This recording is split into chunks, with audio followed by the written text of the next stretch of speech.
Bienvenidos. Hoy vamos a poner en contexto tres temas muy importantes para entender lo que viene ocurriendo en el mundo. Primero vamos a hablar de la situación de Colombia luego del impasse de Gustavo Petro con varios de sus ministros. Luego vamos a hablar sobre la República Democrática del Congo y la crisis humanitaria que se está formando en ese país. Y para terminar vamos a hablar sobre los resultados electorales de la primera vuelta en Ecuador. Pero comencemos primero con la situación en Colombia. Han sido meses ya bastante complicados para Petro. Comenzó el año con un enfrentamiento directo contra Donald Trump que perdió por escándalo. Además, tuvo que retroceder, generó una crisis interna bastante fuerte y de cara al proceso electoral que se viene en el 2026 queda claro que la izquierda ha decidido que Gustavo Petro y su legado no son algo con lo que quieren vincularse, así que se están distanciando políticamente de eso. Inclusive la vicepresidenta ha comenzado a criticarlo y eso es lo que ha venido ocurriendo en ese país. Vamos a ver también qué pasa de cara a la derecha, cómo se va a perfilar esta oposición que tiene que preparar un candidato que podría ser un candidato un poco más tradicional como Álvaro Uribe o buscar una alternativa tal vez un poco más liberal.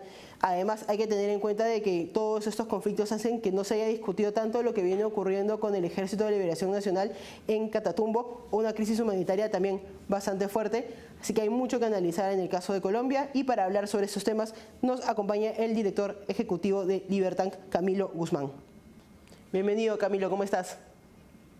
Bueno, muchas gracias por invitarme aquí, muy bien, aquí en este país que está revolucionado ahora. Justo sobre eso te iba a preguntar, porque desde fuera se ve, digamos, impasse tras impasse de Gustavo Petro.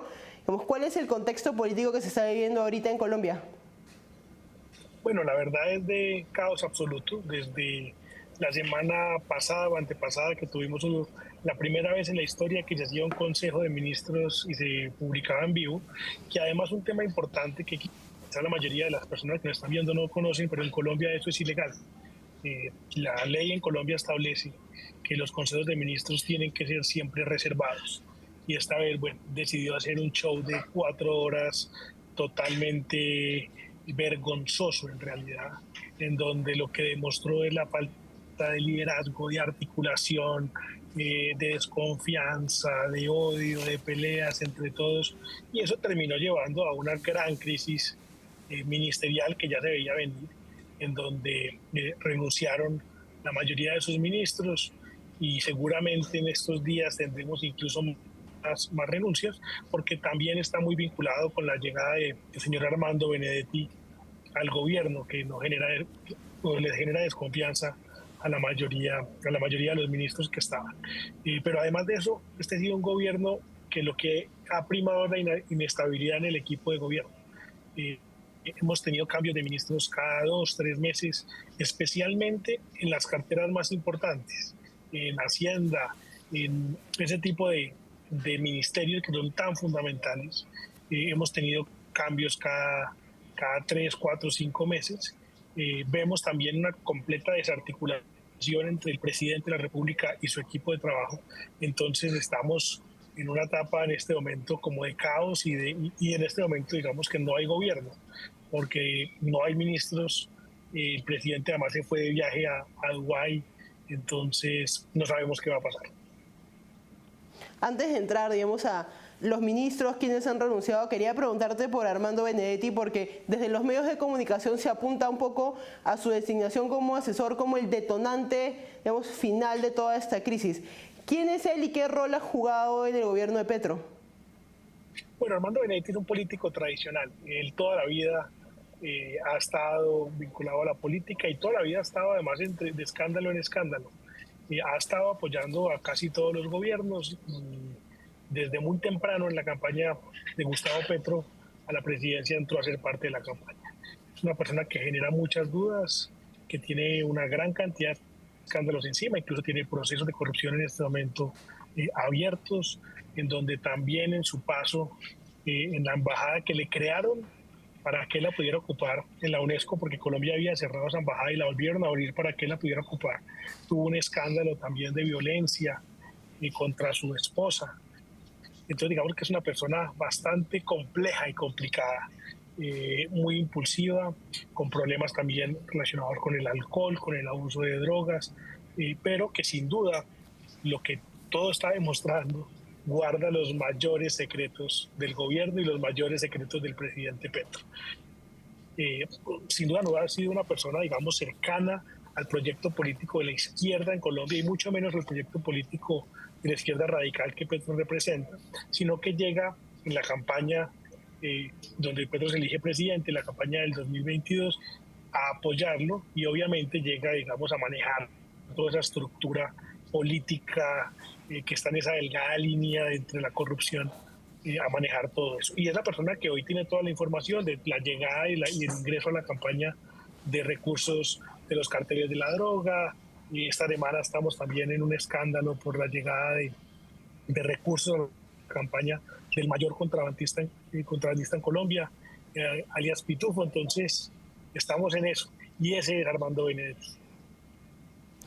Ya entrando al tema de los ministros del gabinete y quienes han renunciado, quería preguntarte si las renuncias, ¿tú crees que responden a un factor, digamos, político? Que todos los que han renunciado son de alguna facción, porque también tener elecciones tan pronto hace que comience a reacomodarse, digamos, la izquierda para prepararse ese proceso electoral, especialmente después de los golpes que ha tenido el presidente Petro en las últimas semanas.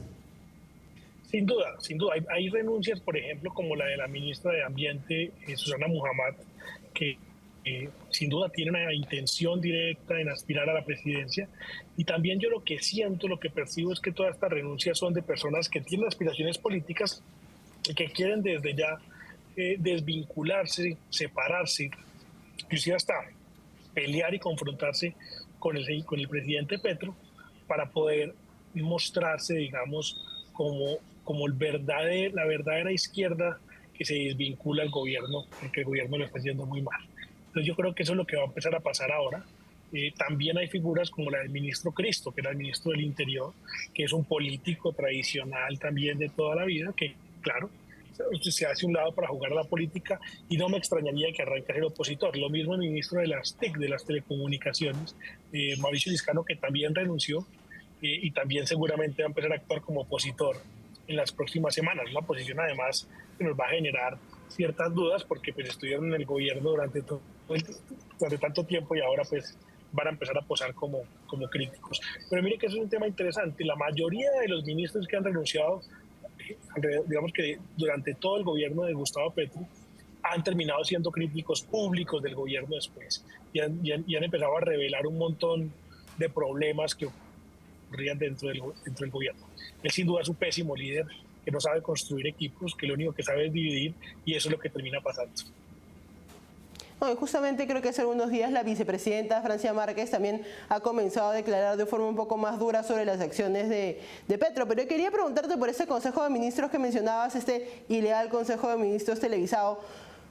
¿Por qué hacer algo así en una situación de tensión tan fuerte? Porque la tensión no es reciente, ya desde que comenzó el año comenzó bastante complicado.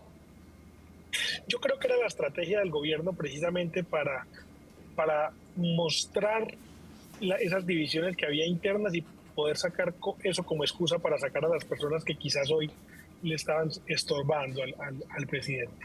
Yo, contrario a lo que mucha gente percibiría pues por la payasada y el caos en lo que eso se convirtió, yo no creo que eso hubiera sido, digamos, una consecuencia espontánea de algo que tenía buenas intenciones. Yo creo que eso era parte del plan.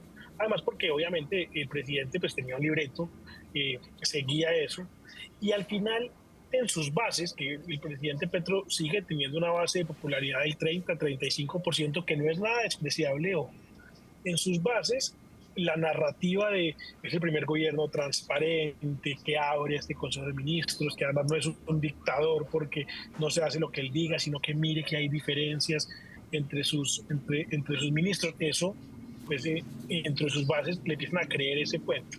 Entonces yo creo que todo lo que él hace, lo hace hablándole precisamente a sus bases.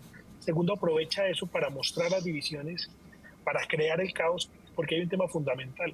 Durante toda su carrera, tanto de congresista como alcalde de Bogotá y ahora como presidente, él se siente cómodo, feliz en el caos. A él le encanta buscar el caos, porque ahí en ese caos es donde su dialéctica y donde todo eso empieza a florecer y donde empieza a construir sus bases. Entonces yo creo que él lo que estaba buscando era eso. Y obviamente él prometió que iban a hacer cada semana, pero eso no va a pasar. Sino que simplemente era el escenario para eso. Eso sí, miremoslo, además desde el punto de vista de comunicación política, pues fue el tema que dominó la agenda en Colombia durante una semana. Y además de eso, tuvo muchísimo rating, es decir, nos tuvo a todos los colombianos viendo una payasada, un reality show durante 4 horas concentrados frente al televisor. Eso también es lo que él busca, que la gente lo escuche, porque entre los que lo escuchan, pues hay varios que le creen. Entonces, también aprovecha ese espacio para eso. Sí, justamente una de las teorías es que fuera una especie de maniobra de distracción que de repente podría funcionar una especie de cortina de humo, tomando en cuenta que ya le ha funcionado antes, ¿no? También, no necesariamente con ese objetivo, pero su impasse con Donald Trump escondió un poco todo el problema que hubo con el Ejército de Liberación Nacional en Catatumbo también, lo cual, digamos, podría ser una teoría bastante interesante de explorar. Te quiero preguntar por eso, pero primero vamos a una pausa y volvemos.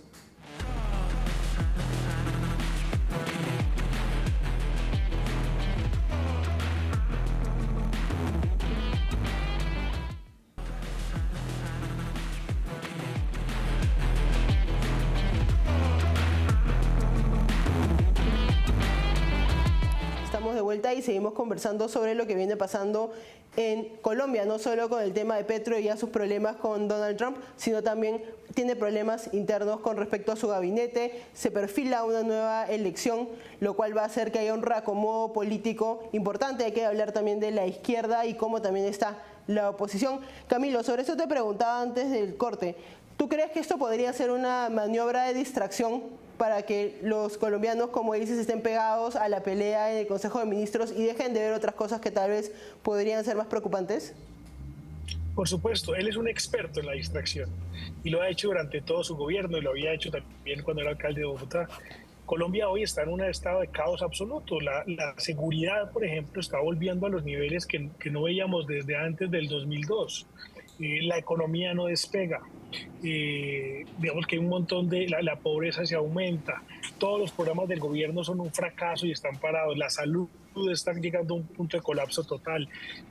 La energía está en una grave crisis y seguramente el año entrante tendremos apagones. No hay gas. El precio de la gasolina sube y aumenta y aumenta.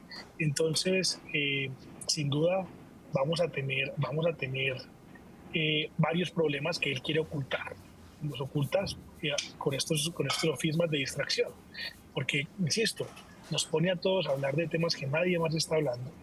Y mientras que los problemas de Colombia siguen aumentando. Entonces hoy ya nadie habla ni del Catatumbo, ni de lo que está pasando con el ELN, ni de estos temas de energía, sino que todo el mundo estaba hablando del Consejo de Ministros la semana pasada y esta semana que anda en Dubái diciendo locuras sobre la nube y la inteligencia artificial y esto y lo otro.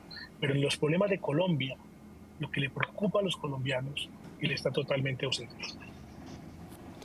¿Y tú crees que ha sido decisiva para esta ruptura tal vez dentro del gabinete lo que ha ocurrido con Donald Trump y con el ELN, o era algo que iba a ocurrir de todas maneras de cara al proceso electoral? Sin duda era algo que iba a ocurrir de cara al proceso electoral. Su pelea con Donald Trump además es parte de su estrategia. Él está buscando ese enemigo externo desde hace rato.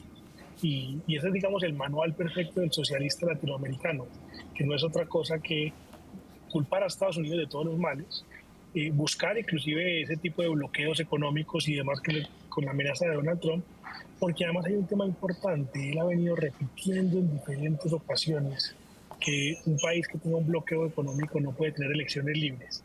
Entonces eso puede ser parte de su jugada de cara a las próximas elecciones del año entrante en Colombia. ¿Y tú crees que existe la posibilidad, debido a todos estos problemas internos, que lo que genere es una radicalización de Gustavo Petro? ¿O cabe la posibilidad de que sea más radical de lo que ya es?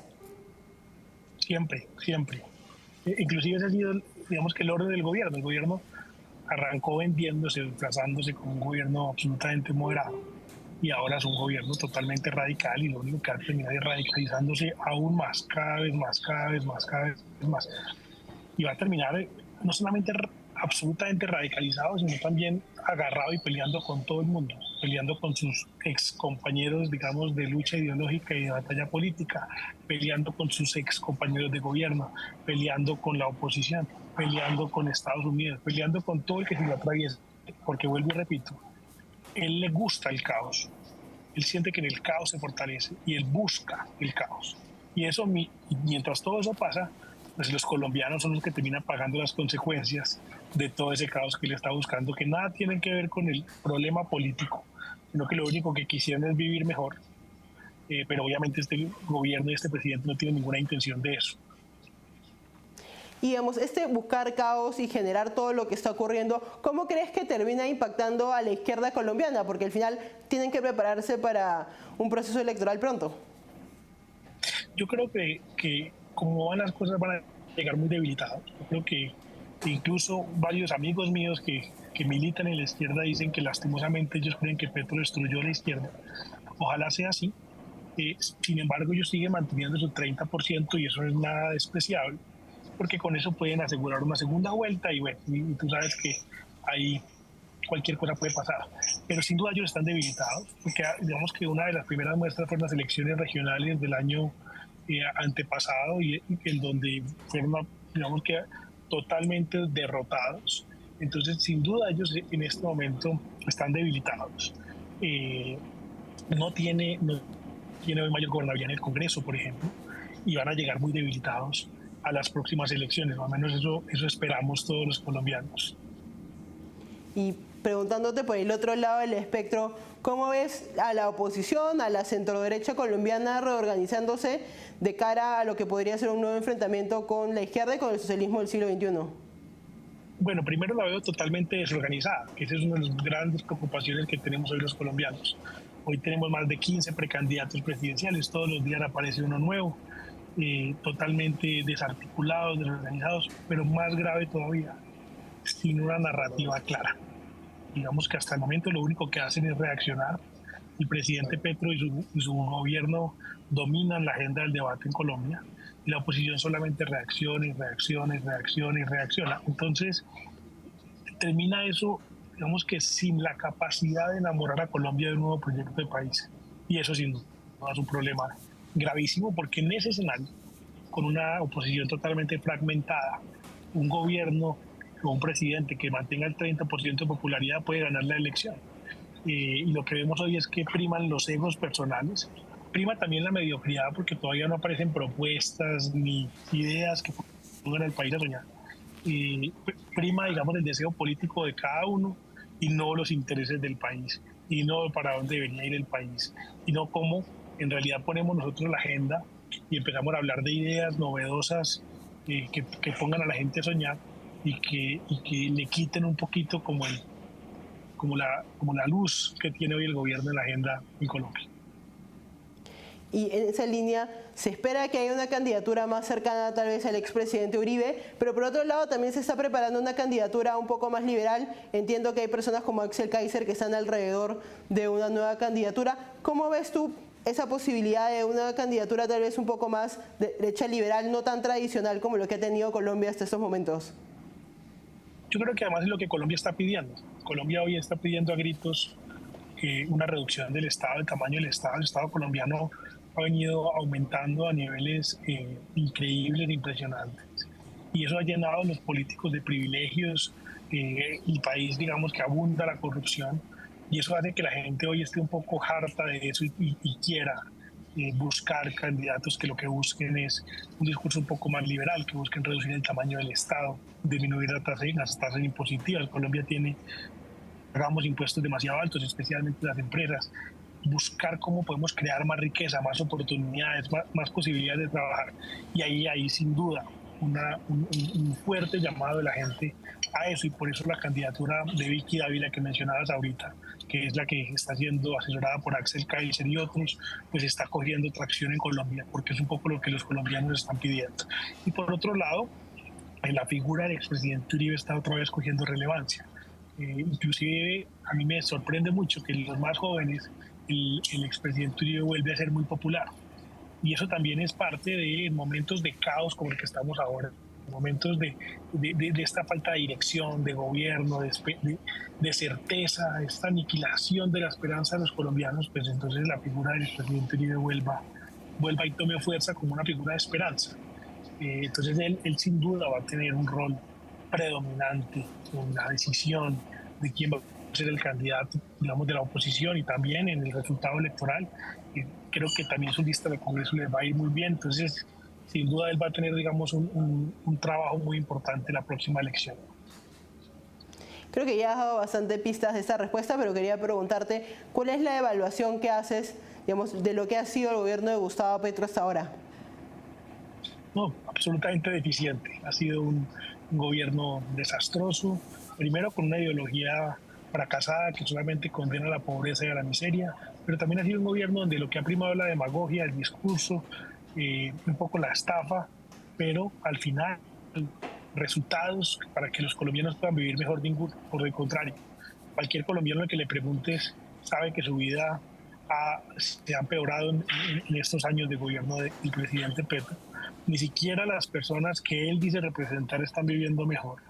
Todos los programas del Estado están absolutamente parados, incluyendo los subsidios, que es algo extraño en un gobierno izquierdo, pero no es porque no los quieran entregar, sino porque no saben cómo, porque el gobierno no funciona, el gobierno no tiene ni idea cómo hacer que las cosas pasen. Entonces eso hace que el país esté totalmente al garete.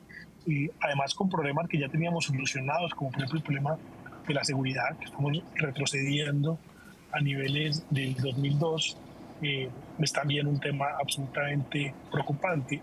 Estructuras criminales como el Ejército de Liberación Nacional, el ELN, en el 2010 estaban casi que extintas, no existían. Luego vino el proceso de paz con las FARC. Las FARC tampoco prácticamente eran una fuerza grande, y hoy otra vez tanto las FARC como el ELN, como diferentes estructuras criminales tan grandes, fortalecidas, llenas de dinero. El narcotráfico está absolutamente disparado. Entonces lo que está, el país es llegando a un punto muy difícil, que eso también implica que el próximo presidente tiene que ser una persona preparada, una persona con experiencia, no puede llegar a improvisar, porque le va a tocar recibir quizás el peor escenario posible que le ha tocado recibir a un presidente, que va a tener que recibir la inseguridad que le tocó recibir a Uribe cuando llegó al gobierno, la economía que le tocó recibir al presidente Pastrana cuando llegó al gobierno, y va a tener que tener la oposición que le tocó al presidente Duque, es decir, a este que están gobernando hoy, que van a estar en la oposición. Entonces no va a ser nada fácil. Los colombianos tenemos que apoyar a quien sea que llegue el próximo gobierno, porque va a tener que recuperar una gran cantidad de cosas y de manera muy rápida, y por eso la gente está buscando unas nuevas ideas, y por eso las ideas liberales pegan tanto hoy, porque lo que ha tenido Colombia hasta el momento no ha funcionado, no es lo que ha funcionado, y es lo que trajo nuestro presidente. Este gobierno ha sido un fracaso. Es hora de una nueva alternativa para Colombia. No, y además creo que lo que está pasando en América Latina, aunque parezca obvio decirlo, es que las elecciones tienen consecuencias. Sí, la elección en Colombia de Gustavo Petro es una clara respuesta de... Tú puedes ver exactamente qué es lo que las ideas del socialismo del siglo XXI tienen como consecuencia, y tienes además a un espejo bastante duro en lo que está pasando en Argentina con las ideas de la libertad. Entonces, en el momento que llegue la elección tienes dos ejemplos bastante concretos de qué tipo de país quieres, y eso seguramente también tendrá algún peso en el proceso electoral que se viene el próximo año. Muchas gracias por acompañarnos, Camilo. A ustedes muchas gracias por invitarme. Vamos a una pausa y volvemos.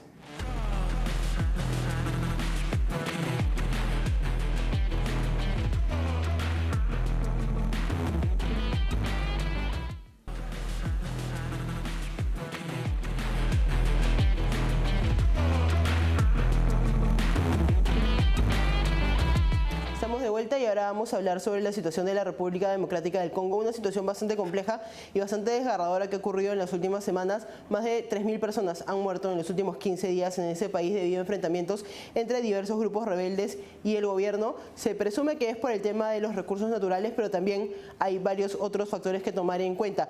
¿Por qué ocurre esto? Hay una gran presencia de recursos naturales como el oro, el cobalto y el coltán, que son esenciales para la producción de dispositivos tecnológicos. Son recursos naturales, especialmente el coltán y el cobalto, que son comprados por empresas como Amazon, como Apple, como Microsoft.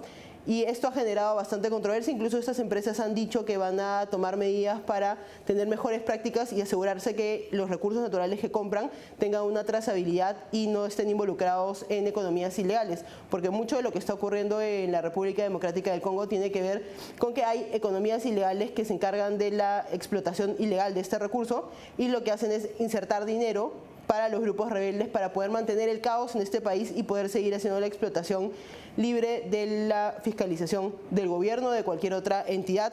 Otro tema clave también para tener en cuenta en este caso es el momento geopolítico.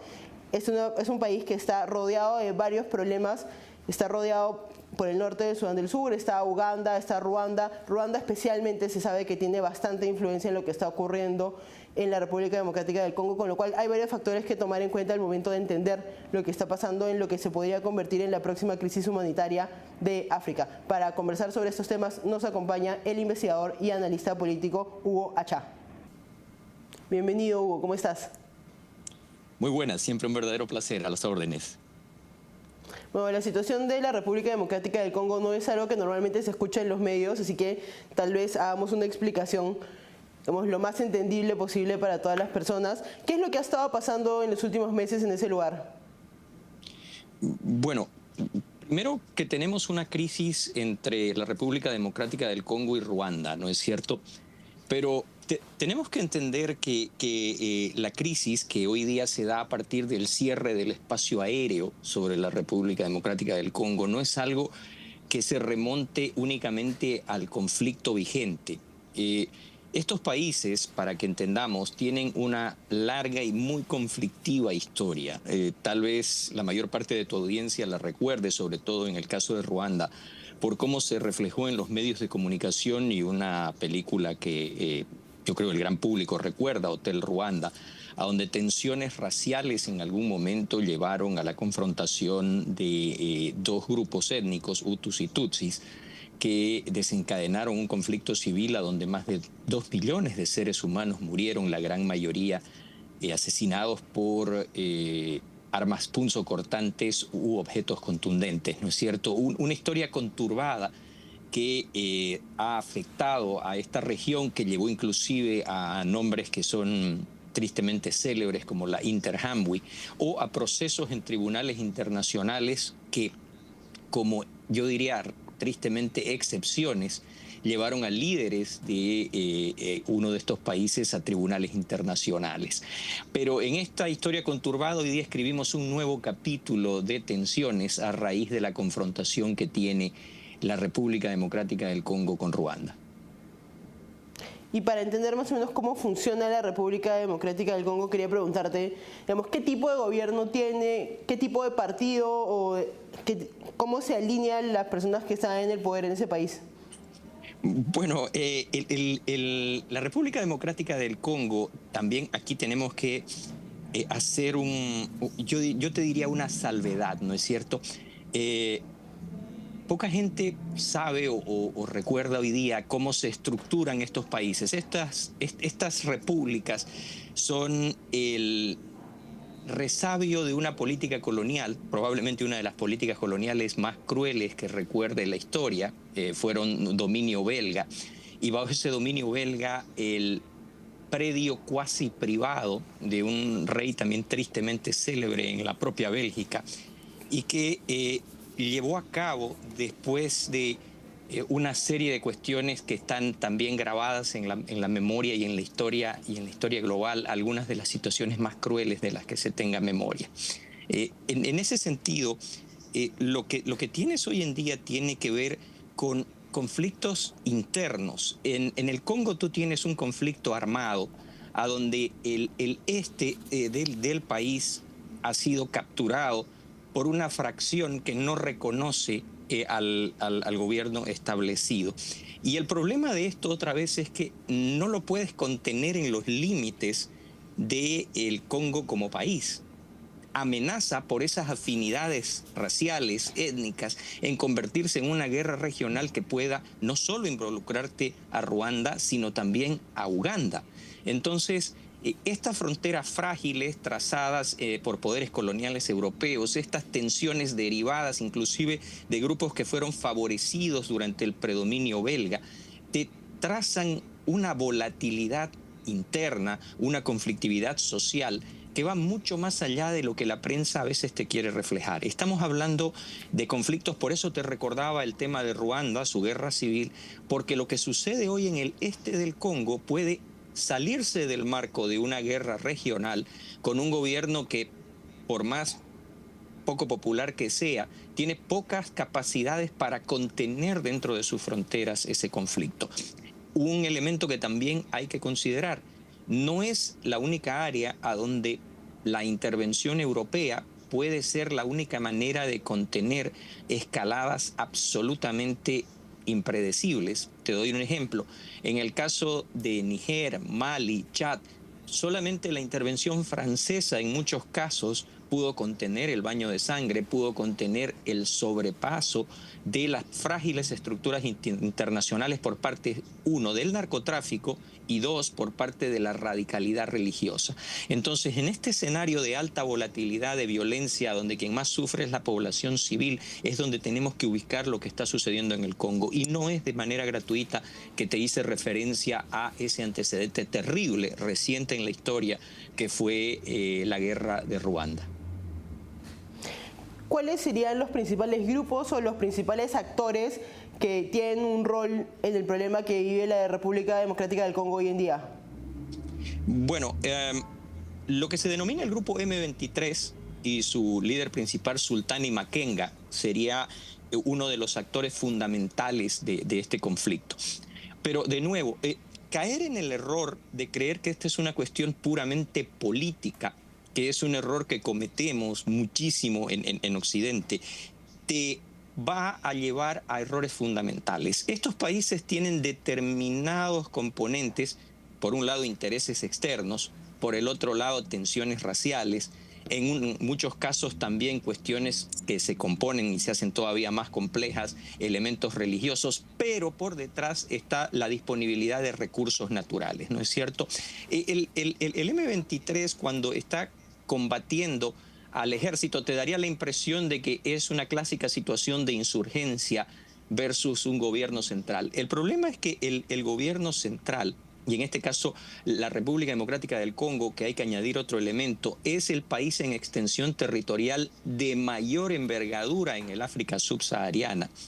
Tiene que ver, primero que nada, como un elemento fundamental en cuestiones que horrorizan a Occidente. Sultani Makenga es acusado como uno de los principales proveedores de una red de trata y tráfico de personas que alcanza no solamente Europa, sino esos tentáculos se extienden a los Estados Unidos. Sultani Makenga viene de la etnia Tutsi.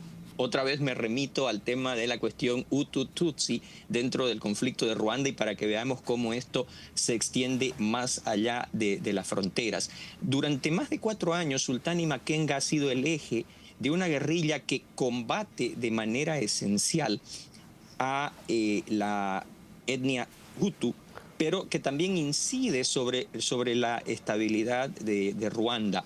Cuando hablamos de esta situación otra vez, Makenga dice que tiene un alto grado de legitimidad porque recuerda el genocidio, porque dice que combate para que no se vuelva a repetir. Pero eso lo ha usado sistemáticamente para ganar influencia en áreas que no solamente son conducentes a la situación del Congo. En algún momento Makenga ha sido uno de los mayores jugadores políticos e inclusive llegó a ocupar áreas de Kigali. Estamos hablando de básicamente la capital, ¿no es cierto?, en Ruanda, y ser un actor político que incide sobre el Congo, Ruanda y Uganda. Ahora, ¿cómo resolver esta situación? Porque sería muy sencillo agarrar al MF23 y a Kigali y decir es un warlord. Bueno, la última vez que cometimos ese error en Somalia, le costó muchísimo a los Estados Unidos en capital político, le costó un desastre de naturaleza militar que también ha sido reflejado de manera documental y que todos conocemos como el incidente de la caída del Halcón Negro, que fuera después reflejado inclusive por Hollywood y que hasta el día de hoy no se resuelve. Somalia, Eritrea siguen siendo espacios de escasísima institucionalidad y de terrible conflictividad y lugares a donde se generan amenazas constantes no solamente al África per se, sino a Occidente. Entonces creo que este conflicto tiene que entenderse atendiendo a esa historia, simplificarlo, tratar de discutirlo únicamente en términos formales e ignorar ese pasado, ignorar esos componentes raciales y políticos, invita al desastre. En ese sentido, en las últimas semanas se han visto imágenes bastante desgarradoras de lo que está ocurriendo en este país, especialmente vinculado al tema de la explotación de recursos. Y quería preguntarte en ese sentido por la, digamos, importancia estratégica que tiene la República Democrática del Congo en esa zona bastante violenta del África. Digamos, ¿cuáles son los recursos que se están buscando? Porque se vincula también bastante al desarrollo tecnológico. Bueno, primero tenemos que entender una cuestión geopolítica, ¿no es cierto? Si tú miras el mapa que lo proyectaste hace un momento en pantalla, la República Democrática del Congo es el corazón del África, lo que se llamaba el corazón oscuro del África, ¿no es cierto? Inmortalizado en piezas literarias. El problema fundamental no solamente son los recursos naturales. Si te fijas bien, este es el hinterland africano. Y hay una teoría comprobada por la geopolítica de que estos corazones geográficos tienden a ser puntos concéntricos de la distribución del poder político. A partir de esa situación, siempre lo que ha sucedido en el Congo se ha proyectado o hacia el norte, hacia las costas del Sahel, a donde hay de por sí una conflictividad muy grande. Te hablaba de Mali, Mauritania, en el África subsahariana la cuestión de la República Árabe Saharaui, y hacia abajo la cuestión sudafricana, que hoy día se proyecta inclusive en medidas tomadas por el gobierno norteamericano por el tema de la reducción sistemática y una política casi de exterminio del gobierno sudafricano hacia la minoría blanca, la minoría Boer, ¿no es cierto? No vamos a redescubrir ni a litigar lo que fue Madiba, ¿no es cierto?, el apodo de Mandela y la mistificación de su figura en el occidente, desde lo positivo, si quieres verlo, en el tema de la lucha contra el apartheid, pero que ocasiona hoy en día cuestiones que las ves en la República Democrática del Congo. Sí, sin duda hay recursos riquísimos para una industria tecnológica hambrienta de energía, de componentes, de tierras raras, pero no podemos descartar el componente geopolítico. Lo que sucede en el Congo inexorablemente, fíjate otra vez en la historia, hablamos hoy día del tema del mercenariato, analizamos la presencia del grupo Wagner. Te invito a leer a Mike O'Hare y su libro El Camino a Kalamata, para recordar que los primeros mercenarios de la era moderna, que llevaron en determinado momento a la creación de, entre comillas, repúblicas de cortísima duración en su vida efectiva, y se remontan a esta zona geográfica, se remontan a este punto en el globo para la creación de dinámicas que hoy nos parecen naturales. Hoy día nos parece natural que el grupo Wagner sea una especie de proyección de poder de la Federación Rusa, pero al mismo tiempo un actor privado. No nos llama la atención que hoy día la figura de Blackwater sea una cuestión aceptada en la proyección de poder de los Estados Unidos como una empresa contratista. No nos llama la atención de que aquí mismo en nuestro continente se recluten, en el caso de Cuba, a chicos para ser enviados bajo trata y tráfico a combatir en Ucrania, o que Colombia sea uno de los mayores proveedores de músculo militar para contratistas privados, ¿no es cierto? Pero todo esto, cuando volvemos de nuevo a tratarlo desde la historia, está basado en este lugar que hoy día nos vuelve a ocupar y vuelve a llamar la historia a ser central en la opinión pública mundial. Y ya para terminar, quería preguntarte por esta zona específica del mundo, porque como estamos viendo en el mapa, es la República Democrática del Congo, Ruanda, Uganda, pero también está Sudán del Sur, que es una zona bastante violenta. Por el otro lado, Congo. ¿Tú crees que hay algún interés internacional, digamos, en solucionar el problema que hay en esta zona o en que exista caos en estos países? Yo te diría ambos, desde el punto de vista, mencionaste Sudán, no te tengo que decir que en la división del Sudán hay genocidio, en la división del Sudán hay crímenes de lesa humanidad, en la división del Sudán hay mandatarios, si se puede usar este término para hombres fuertes que ocupan poder en esos espacios y que están con órdenes de captura vigentes en distintos organismos internacionales, ¿no es cierto? Primero, desde petróleo a diamantes, desde tierras raras hasta elementos esenciales de la industria del silicio, pasando por energía. Los intereses geopolíticos sobre esta región lo único que han hecho es aumentar jugadores. ¿no es cierto? Una federación rusa que hoy día tiene una presencia palpable a partir del grupo Wagner, una China que hoy día es déjame corregir eso, es el mayor socio, entre comillas, comercial y financiero de muchos de estos gobiernos, por frágiles que estos sean, debido a su política que no es precisamente la más exigente en el cumplimiento de estándares legales, y finalmente de un Estados Unidos que intenta volver por sus fueros a través de la política que está intentando implementar la administración del presidente Trump. Un África que yo creo va nuevamente escalando en su conflictividad, desde la situación que enfrentan los cristianos, por ejemplo, en Nigeria, pasando por la situación que ya analizamos del Congo y sus vecinos, Uganda y Ruanda. La situación en Sudáfrica, vuelvo a reiterar, es escalofriante cuando tú ves los rallies del partido de gobierno en Sudáfrica y ves las cosas que se cantan en estadios a donde en América Latina vimos una Copa del Mundo y se canta muerte al Boer, ¿no es cierto? Te envían mensajes que te dan una pauta de que no estamos en un momento de los más estables, una estabilidad que ha sido esquiva, muy frágil en el África, sino tal vez en un punto de escalada que, aunque nuestra atención haya sido capturada por la Franja de Gaza, por la guerra en Ucrania, es uno de los puntos con mayor cantidad de guerras estantes en desarrollo, tanto internas como internacionales en el mundo. Y creo que a partir de ahí podemos ver un escenario tremendamente complejo, a donde también, y con esto te cierro la respuesta, incide el narcotráfico que se genera en nuestra región, porque alimenta en buena medida también las dinámicas y las capacidades de los grupos armados que operan por el África, desde el extremo y cuerno de África hasta el Sahel y hasta el Cabo Sudafricano. Sí, lamentablemente en esa zona del mundo, digamos, concurren varios problemas, como decías, problemas políticos, religiosos, económicos, muchos intereses geopolíticos y también, digamos, toda una geopolítica tan compleja que a veces es difícil entender realmente lo que pasa, precisamente por, como decías en alguna de tus respuestas, la diferenciación de países, si se puede hablar en ese término, versus lo que las comunidades entienden como su identidad, también hace que hayan unas fricciones bastante complejas de entender. Muchas gracias por acompañarnos, Hugo. Siempre es un placer, a sus órdenes.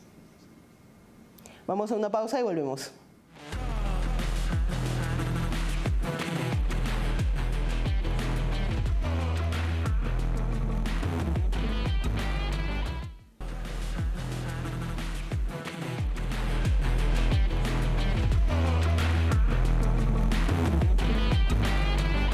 Estamos de vuelta y ahora vamos a hablar sobre las elecciones en Ecuador que ocurrieron hace algunos días, la primera vuelta. Se especulaba y algunas encuestadoras decían que Daniel Noboa podía ganar en primera vuelta. Eso no ocurrió. Luisa González forzó una segunda vuelta con un resultado bastante más cerrado del que se esperaba. Lo que ocurrió en esta elección es un panorama muy polarizado. Básicamente los dos grandes candidatos han sido un reflejo del correísmo y del anticorreísmo. Van a ser semanas bastante intensas en Ecuador. Tenemos que ver cómo los partidos que han quedado en tercer y cuarto puesto van a terminar de alinearse. Y otro factor clave del que no se habla mucho es el ausentismo.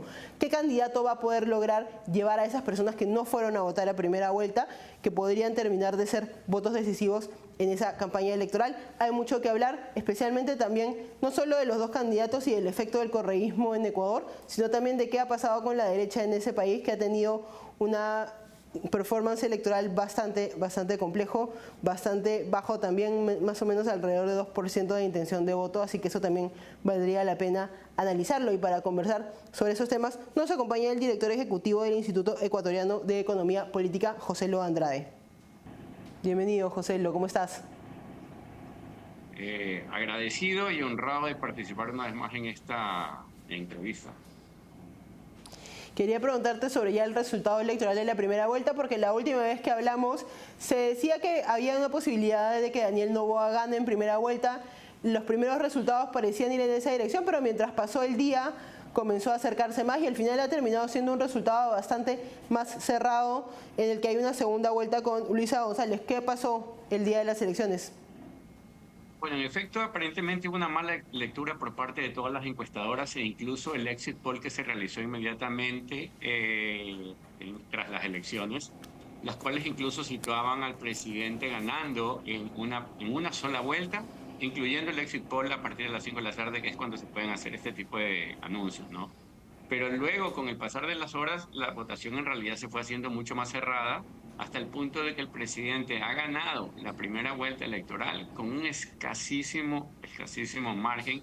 E incluso los cómputos del día de hoy indicaran de que tal vez puede ser de que en la asamblea, pues ellos tengan incluso, o sea, el correísmo o el socialismo del siglo XXI llega a tener incluso un asambleísta más. Y esos son movimientos también paralelos e importantísimos que se están dando y que independientemente de cuál sea el resultado de segunda vuelta, pues mucha influencia tienen los congresos, pues como todos conocemos. ¿Y cómo ves esto? ¿Crees que significa que Luisa González tuvo un mejor performance de lo que se esperaba o que Daniel Noboa no lo hizo tan bien? Bueno, la verdad es que ha habido avances relativos en ambas tiendas políticas. Y yo te lo pondría de esta manera para que las personas que nos están escuchando entiendan. En las elecciones anteriores, cuando la oposición al socialismo del siglo XXI llegaba a primera vuelta, esta obtenía un puntaje aproximado del 20%. Ya, mientras que el socialismo del siglo XXI obtenía entre un 32 y 35% en primera vuelta. Si lo vemos desde esa perspectiva, el socialismo del siglo XXI pasa de 35, 40 y algo, 40 y pico, 43, 44, y mientras tanto observamos un crecimiento muy importante de las fuerzas, digamos, anticorreístas, porque pasamos de 20 a 44, situándonos por escasos, digamos, décimas por encima de los resultados anteriores. Entonces vemos crecimiento en ambas tiendas políticas. Sin embargo, el crecimiento mayor y pronunciado se nota en este momento. Más bien lo que llama mucho la atención es la total polarización del pueblo ecuatoriano, puesto que más allá de el novoísmo o del partido del presidente y del partido de Luisa González, RC5, pues tenemos muy escasa participación de los otros partidos políticos tradicionales, situando las circunstancias en que tenemos un tercer y cuarto puesto con muchísima distancia. Ya el tercer puesto tiene aproximadamente 8 o 9 puntos, mientras que el cuarto puesto tiene 2.70. Entonces, estos resultados son atípicos, muestran una polarización extrema. Yo creo que el ecuatoriano o el electorado ecuatoriano que no cree en el socialismo del siglo XXI apostó por zanjar de una sola vez, digamos, este problema, y sin embargo no fue lo suficientemente contundente. Ahora estamos, digamos, en un nuevo momento. En este momento hay que ver qué es lo que está sucediendo, qué es lo que va a suceder, digamos, en el muy corto plazo. Pero sin embargo, al día de hoy, yo te diría que no se puede observar claramente en el presidente un cambio de estrategia.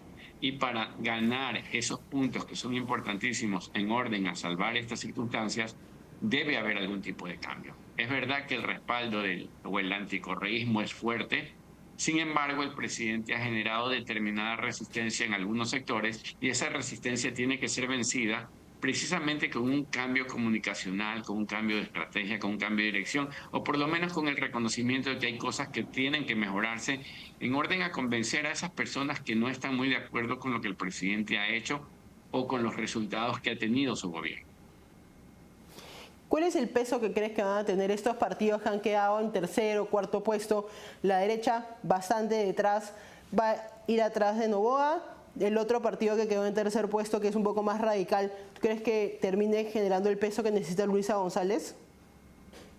Mira, o sea, si pudiese apostar, en realidad me inclinaría a creer que las fuerzas de oposición al socialismo del siglo XXI van a ganar esta elección con un margen muy estrecho, ¿ya? Pero para que esto suceda o para que las condiciones que menciono se realicen, lo que tiene que suceder en este momento es que haya determinado cambio de dirección en la comunicación del presidente. Los votos de la cuarta candidata, la que llegó cuarta, Andrea González, me imagino o supongo, la verdad, no tienen mayor resistencia a mirar hacia el respaldo de Daniel Noboa. Y lo importante más bien sería qué es lo que va a acontecer con el movimiento indígena representado en esta elección por Nicolás Issa, ¿ya? Un dirigente muy radical. Y aquí tenemos que mencionar lo siguiente. Si bien el movimiento indígena en su mayor parte, digamos, o al menos en su cúpula política, tiene ideas socialistas y coincide ideológicamente con la Revolución Ciudadana, con el partido del prófugo de la justicia, Rafael Correa, lo cierto es que sí han estado distantes políticamente a lo largo de estos últimos años.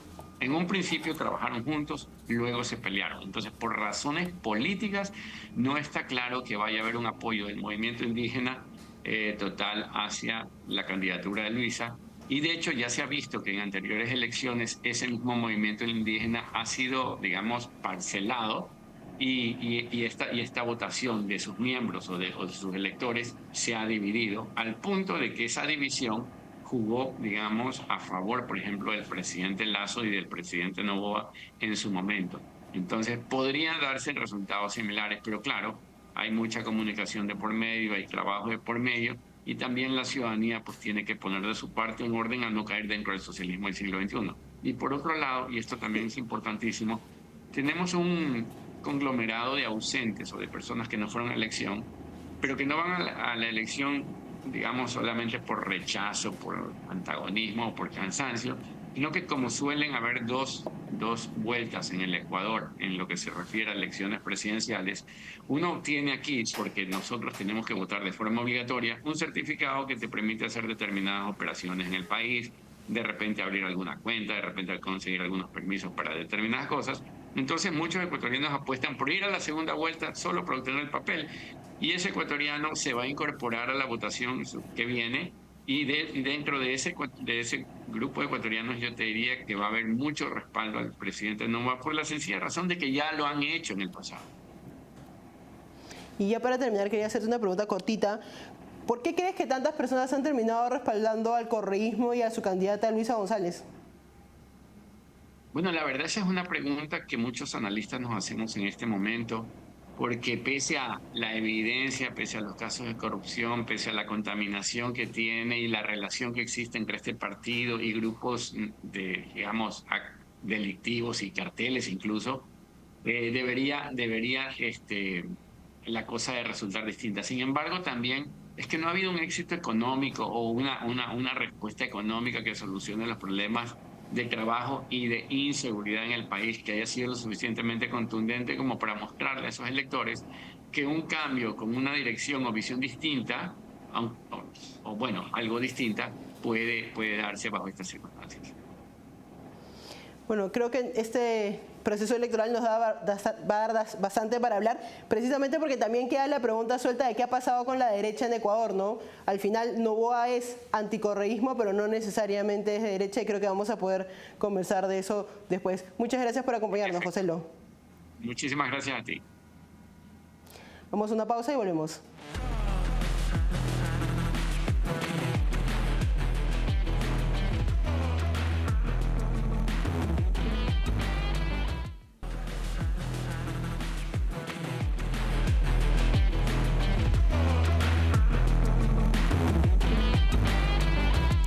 De vuelta y ahora vamos con la parte final del programa, con las conclusiones, y comencemos con la situación de Colombia. Una situación bastante difícil porque lo que está ocurriendo es el desenlace de un terrible gobierno de Gustavo Petro, tan terrible que los mismos partidos de izquierda y las personalidades de izquierda que estaban en su gabinete, incluso que estaban en la vicepresidencia, han comenzado a alejarse y a marcar distancia de lo que ha sido su legado, precisamente porque se viene un proceso electoral en pocos meses. También hay que tener en cuenta que va a ser importante ver qué hace la derecha en este caso a partir de, ahorita es oposición, pero también en la campaña van a tener que, digamos, ver cuál va a ser la candidatura que termine ocurriendo. Hay candidaturas más tradicionales, por ejemplo, vinculadas al expresidente Álvaro Uribe, y por otro lado la candidatura de Vicky Dávila, que fue anunciada hace algunas semanas, que tiene detrás personas más liberales que estarían un poco más en la línea de lo que está haciendo Javier Milei en Argentina. También hemos hablado de lo que está ocurriendo en la República Democrática del Congo, una situación humanitaria bastante difícil de ver.